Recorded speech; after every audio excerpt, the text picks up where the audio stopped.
Welcome back every one. അപ്പൊ നമ്മൾ ഇന്ന് ഡിസ്കസ് ചെയ്യാൻ പോകുന്നത് യൂറോ കപ്പിന്റെ ആദ്യ സെമി ഫൈനൽ മത്സരത്തിന്റെ പ്രിവ്യൂവിനെ കുറിച്ചാണ്. അപ്പൊ സ്പെയിനും ഫ്രാൻസും തമ്മിലാണ് സെമി ഫൈനൽ ഏറ്റുമുട്ടാൻ പോകുന്നത്. അപ്പൊ കോണ്ടന്റ് ഇഷ്ടപ്പെടുകയാണെങ്കിൽ സബ്സ്ക്രൈബ് ചെയ്യാൻ മറക്കരുത്. നമുക്കറിയാം രണ്ടും കിഡിലൻ ടീമുകളാണ്. അപ്പോൾ ഒരു മൗത്ത് വാട്ടറിങ് കോntest ആണ് സെമി ഫൈനലിൽ നമ്മൾ എക്സ്പെക്ട് ചെയ്യുന്നത്. പക്ഷേ ഗ്രൂപ്പ് സ്റ്റേജിലെ കളി തമ്മിൽ നോക്കുമ്പോൾ എനിക്ക് തോന്നുന്നു സ്പെയിനാണ് കുറച്ചുകൂടി കൺവിൻസിംഗ് ആയിട്ടുള്ള വിജയം പല ടീമിനെതിരെ നേടിയത്. നമുക്ക് സ്പെയിനിൽ തന്നെ സ്റ്റാർട്ട് ചെയ്യാം. ഇപ്പൊ ക്രൊയേഷ്യക്കെതിരെ ഒരു കിഡില 3-0 വിക്ടറി, അതിനുശേഷം ജോർജിയക്കെതിരെ 4-1 വിക്ടറി, ജർമ്മനിയെ 2-1 തോൽപ്പിച്ചു. ഇങ്ങനെ കൺവിൻസിംഗ് ആയിട്ടുള്ള ഗോൾ സ്കോറിംഗ് ഓപ്പർച്യൂണിറ്റീസ് അടിച്ചുകൊണ്ടാണ് സ്പെയിന് അടുത്ത റൗണ്ടിലേക്ക് പോയത്. അതുകൊണ്ട് തന്നെ വളരെ കൺവിൻസിംഗ് ആയിട്ട് കിട്ടിയ ഓപ്പർച്യൂണിറ്റി കൺവേർട്ട് ചെയ്യുന്ന ഒരു സ്പെയിൻ ടീമിനെ, അറ്റാക്ക് ചെയ്ത് കളിക്കുന്ന സ്പെയിൻ ടീമിനെ പല മത്സരങ്ങളിലും നമ്മൾ കണ്ടിരുന്നു. അവരുടെ ഒരു ഫ്രണ്ട് ത്രീ നോക്കിക്കഴിഞ്ഞിട്ടുണ്ടെങ്കിൽ റൈറ്റിൽ യമാല് കളിക്കുന്നു, മൊറാട്ട ലെഫ്റ്റ് വിങ്ങിൽ നോക്കിക്കഴിഞ്ഞാൽ നല്ല സപ്പോർട്ടോടെ നിക്കോ വില്യംസ് ഉണ്ട്. ഇവർ 3 പേരും ഒരു കോമ്പിനേഷൻ ആയിട്ട് കളിക്കുന്നുണ്ട്. എസ്പെഷ്യലി ബോക്സിലേക്ക് പാസ് എത്തിക്കുന്ന കാര്യത്തിൽ യമാല് നല്ല രീതിയിൽ തന്നെ വർക്കൗട്ട് ചെയ്യുന്നുണ്ട്. ചില മത്സരങ്ങളിൽ ഒരു നെഗറ്റീവ്സ് ഒക്കെ ഞാൻ പറഞ്ഞിട്ടുണ്ട്. എന്നിരുന്നാലും ഇപ്പോൾ ക്രോസ് കൊടുക്കുന്നതായാലും കറക്റ്റ് ആയിട്ടുള്ള ഓപ്പർച്യൂണിറ്റി ക്രിയേറ്റ് ചെയ്യുന്നതായാലും പുള്ളിയുടെ സൈഡിൽ നിന്നുള്ള ഒരു കൺവിൻസിംഗ് ആയിട്ടുള്ള ചാൻസ് വരുന്നുണ്ട്. മൊറാട്ട സ്കോർ ചെയ്യുന്നുണ്ട്. ഇതൊക്കെ സ്പെയിനെ സംബന്ധിച്ചിടത്തോളം ഒരു പോസിറ്റീവാണ്. ഇപ്പോൾ മിഡ്ഫീൽഡിലേക്ക് വരുമ്പോൾ നല്ല രീതിയിൽ സപ്പോർട്ട് ചെയ്യുന്ന പ്ലെയർ മിഡ്ഫീൽഡിൽ നമുക്കറിയാം. പെഡ്രി കഴിഞ്ഞ മത്സരത്തിൽ ചെറിയൊരു ഇഞ്ചുറി വന്ന് സബ്സ്റ്റിറ്റ്യൂട്ടായി പുറത്തേക്ക് പോയി. പുള്ളി ഈ സെമിയിൽ കളിക്കും എന്നുള്ള കാര്യത്തിൽ നമുക്ക് കൺഫേംഡ് അല്ല. എന്തായാലും അത് വലിയൊരു മിസ് തന്നെയായിരിക്കും. പുള്ളിയുടെ അഭാവം എങ്ങനെയായിരിക്കും സ്പെയിൻ എഫക്ട് ചെയ്യാൻ നമുക്കറിയില്ല. അവിടെ വലിയൊരു വോളായിട്ട് റോഡ്രി ഉണ്ട്. ഇപ്പൊ റോഡ്രിയുടെ പെർഫോമൻസിനെ പറ്റി ഞാൻ പ്രത്യേകിച്ച് പറയണ്ട. പലപ്പോഴും അറ്റാക്കിംഗ് വൈസായാലും ഡിഫെൻസീവ് വൈസായാലും പുള്ളിയുടെ കോൺട്രിബ്യൂഷൻ നമുക്ക് വ്യക്തമായിട്ട് തന്നെ മത്സരങ്ങളിൽ കാണാറുണ്ട്. അത് പോസിറ്റീവായിട്ട് സ്പെയിനെ ഹെൽപ്പ് ചെയ്യാറുണ്ട്. ഇപ്പൊ ഡിഫൻസിലേക്ക് വരുമ്പോൾ ഒരു വലിയൊരു പ്രോബ്ലം ആയിട്ട് തോന്നുന്നത് കാർവഹാലിന്റെ റെഡ് കാർഡ് സസ്പെൻഷനാണ്. നമുക്കറിയാം 2 യെല്ലോ കിട്ടി, പുള്ളി റെഡ് കാർഡ് കിട്ടി കഴിഞ്ഞ കളിയിൽ പുറത്തേക്ക് പോകേണ്ട സിറ്റുവേഷൻ വന്നിട്ടുണ്ടായിരുന്നു. ഒരു മാച്ച് സസ്പെൻഷൻ ഉണ്ട്. അപ്പൊ സെമി ഫൈനലിൽ കളിക്കാൻ പറ്റില്ല എന്നാണ് ഞാൻ മനസ്സിലാക്കിയത്. അങ്ങനെ ആകുമ്പോൾ റൈറ്റ് വിങ്ങിൽ ആരായിരിക്കും കളിക്കുക, എങ്ങനെയായിരിക്കും എംബാപ്പയെ പൂട്ടുക എന്നുള്ളത് ഒരു പ്രശ്നമുള്ള ഏരിയ തന്നെയാണ്. ഇപ്പൊ കാർവഹൽ ആകുമ്പോൾ കുറച്ചുകൂടി എക്സ്പീരിയൻസ് ഉണ്ട്. പലപ്പോഴും ക്രൂഷ്യൽ ഘട്ടങ്ങളിൽ ഗോൾ സ്കോർ ചെയ്യാനും കാർവഹാലിന് കഴിയുന്നത് സ്പെയിനെ സംബന്ധിച്ചിടത്തോളം ഒരു പോസിറ്റീവ് ആയിരുന്നു. എന്നാൽ ഈ കളിയിൽ പുള്ളി ഇല്ലാതെ എങ്ങനെ സ്പെയിൻ പെർഫോം ചെയ്യും എന്നുള്ളത് നമ്മൾ കണ്ടറിയേണ്ട ഒരു കാര്യമാണ്.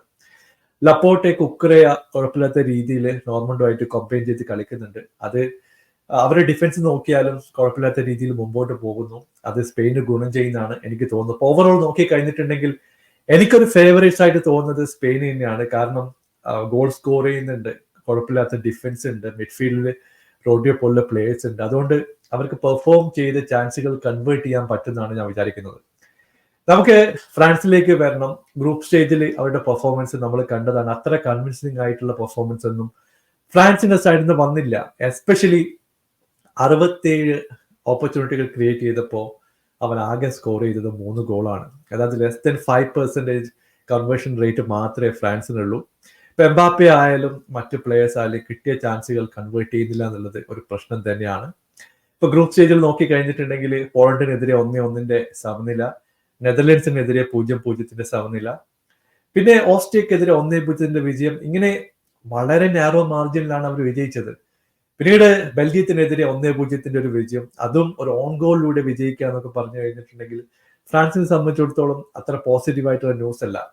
പക്ഷെ നമുക്ക് ഒരിക്കലും ഫ്രാൻസിനെ തള്ളിക്കളയാൻ പറ്റില്ല. അവരുടെ സ്കോഡ് നോക്കിയാലും ഇതുപോലുള്ള പല നോക്കൌട്ട് ഘട്ടങ്ങളിലും അവരുടെ സ്കോഡ് ഒരു പെർഫോമൻസ് ഉയർത്താറുണ്ട്. ഇപ്പൊ മിഡ്ഫീൽഡിലേക്ക് വരുമ്പോൾ മറ്റൊരു പ്രധാനപ്പെട്ട ചോദ്യം കാമവിംഗെ കളിപ്പിക്കുക അല്ലെങ്കിൽ റാബിയറ്റ് മിഡ്ഫീൽഡിലേക്ക് തിരിച്ചു വരുമോ എന്നുള്ളതാണ്. എനിക്ക് തോന്നുന്നു റാബിയറ്റ് ആയിരിക്കും ഫ്രാൻസിന്റെ ഒരു പ്രധാനപ്പെട്ട ചോയ്സ് എന്നാണ് ഞാൻ വിചാരിക്കുന്നത്. പക്ഷെ നമുക്കൊന്നും പറയാൻ പറ്റില്ല. എങ്കോള കാണ്ടെ മിഡ്ഫീൽഡിലുണ്ട്. വളരെ കൃത്യമായിട്ടുള്ള ഒരു പെർഫോമൻസ് കാണ്ടയുടെ സൈഡിൽ നിന്ന് നമ്മൾ കാണാറുണ്ട്. അതുപോലെ ചൗമിനി നല്ല രീതിയിൽ ആ ഒരു മിഡ്ഫീൽഡിൽ സപ്പോർട്ട് ചെയ്യാറുണ്ട്. ഇപ്പൊ ഡിഫൻസിന്റെ കാര്യത്തിൽ എനിക്ക് ചെറിയ പ്രശ്നങ്ങളൊക്കെ തോന്നുന്നുണ്ട്. നമുക്കറിയാം ഉപമിക്കാനോ ഒരു പൊട്ടൻഷ്യൽ സബ്ജക്റ്റ് ആണ്. പുള്ളിയുടെ പെർഫോമൻസ് ചില മത്സരങ്ങളിൽ അടിപൊളിയായിരിക്കും, ചില മത്സരങ്ങളിൽ പ്രശ്നങ്ങൾ ഉണ്ടാവാറുണ്ട്. സലീബ പല മത്സരങ്ങളിലും സോളിഡ് ആയിട്ട് പെർഫോം ചെയ്യുന്നത് നമ്മൾ കാണാറുണ്ട്. ആ പെർഫോമൻസ് സെമി ഫൈനലിലേക്ക് വരും എന്നുള്ള ഒരു പ്രതീക്ഷയിലാണ് നമ്മളിപ്പോൾ ഉള്ളത്. ഇപ്പോൾ റൈറ്റ് വിങ്ങിൽ നോക്കിയാലും ലെഫ്റ്റ് വിങ്ങിൽ നോക്കിയാലും നല്ല രീതിയിൽ സപ്പോർട്ട് ചെയ്യുന്ന പ്ലേയേഴ്സ് ഫ്രാൻസിലുണ്ട്. അപ്പോൾ ഈ ഡിഫൻസിനെ വെച്ചിട്ട് അവർക്ക് മുമ്പോട്ട് പോകാൻ പറ്റുമെന്നാണ് ഞാൻ വിചാരിക്കുന്നത്. പക്ഷേ വളരെ കൃത്യമായിട്ട് ഡ്രിബിൾ പാസ് ചെയ്യാൻ പറ്റുന്ന പ്ലേയേഴ്സ് സ്പെയിനിൽ, ഇപ്പൊ നിക്കോ വില്യംസിന്റെ കാര്യം ഞാൻ പറഞ്ഞു, യമാലിന്റെ കാര്യം പറഞ്ഞു, വളരെ ഇന്റലിജന്റ് ആയിട്ടുള്ള പ്ലേയേഴ്സ് ആണ്. ഇപ്പോൾ കൂണ്ടേനൊക്കെ ഒരു ഡ്രിബിൾ ചെയ്ത് പോയി ആ ഒരു ഓപ്പർച്യൂണിറ്റി ക്രിയേറ്റ് ചെയ്ത് കഴിഞ്ഞിട്ടുണ്ടെങ്കിൽ ഫ്രാൻസിന് നല്ല തലവേദന തന്നെയായിരിക്കും എന്ന കാര്യത്തിൽ ഒരു സംശയവുമില്ല. അപ്പൊ എന്തായാലും എനിക്കൊരു പോസിറ്റീവായിട്ട് തോന്നുന്നത് സ്പെയിനാണ് ചെറിയൊരു എഡ്ജ് ഉള്ളത്. അവരുടെ പെർഫോമൻസ് നോക്കിയാലും നമ്പർ ഓഫ് ഗോൾസ് നോക്കിയാലും ടീമിന്റെ സ്ട്രക്ചറും അറ്റാക്കിംഗ് വൈസ് ഒക്കെ നോക്കിയാലും സ്പെയിനിൽ തന്നെയാണ് ഇപ്പോഴത്തെ നിലയിൽ ഒരു ചെറിയ എഡ്ജ് ഉള്ളത്. പക്ഷെ ഫ്രാൻസ് ഒട്ടും പിറകിലല്ല. ഒരു നല്ല രീതിയിൽ പെർഫോമൻസ് ഒക്കെ കാഴ്ചവെച്ച് കഴിഞ്ഞാൽ അവർക്ക് അടുത്ത റൗണ്ടിൽ പോകാൻ പറ്റും. അപ്പൊ നിങ്ങളുടെ അഭിപ്രായം താഴെ അറിയിക്കുക. പുതിയൊരു വീഡിയോയുമായി വീണ്ടും കാണാം. Thank you so much for watching. Bye for now.